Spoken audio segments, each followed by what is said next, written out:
Europe 1. Mais d'abord, le journal de 8h sur Europe 1. Fanny Marceau. Bonjour Fanny. Bonjour Dimitri, bonjour à tous. Jusqu'où ira Emmanuel Macron avec son projet de labellisation des médias? Depuis son annonce la semaine dernière, le chef de l'État est sous le feu des critiques de personnalités politiques, mais aussi médiatiques, notamment Pascal Praud sur Europe 1, CNews, dans le JDD, qui dénonce la tentation autoritaire du président. Christophe Bordet, l'Élysée, a répondu hier soir dans une courte vidéo postée sur les réseaux sociaux. Oui, et dès le début, le ton est donné.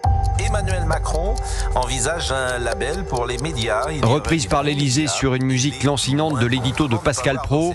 Puis cette image à la une du JDD, c'était dimanche dernier, Emmanuel Macron avec ce titre « Vers un contrôle de l'information ». Tel un clip, les séquences s'enchaînent, un tweet de Bruno Retailleau, un autre de Jordan Bardella, une séquence de Philippe de Villiers, une interview contre cette labellisation de l'information signée David Lisnard, le président de l'Association des maires de France.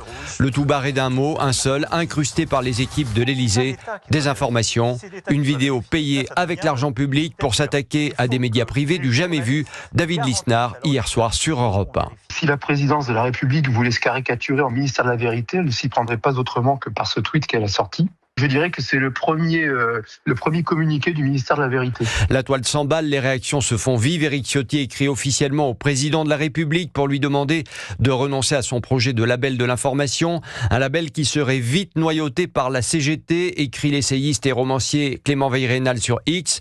Moins vous interviendrez dans l'information, mieux la démocratie se portera, écrit encore Arnaud Benedetti, journaliste et président du comité de soutien de Boilem-Sansal.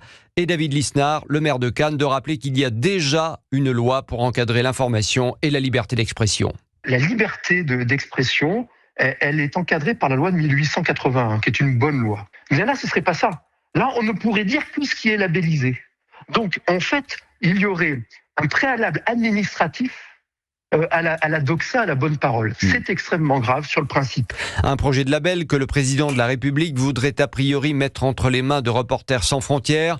RSF désavoué la semaine dernière par l'Arcom à l'occasion de l'émission Complément d'enquête sur France 2 qui tentait de mettre en doute le pluralisme sur CNews. Christophe Bordet.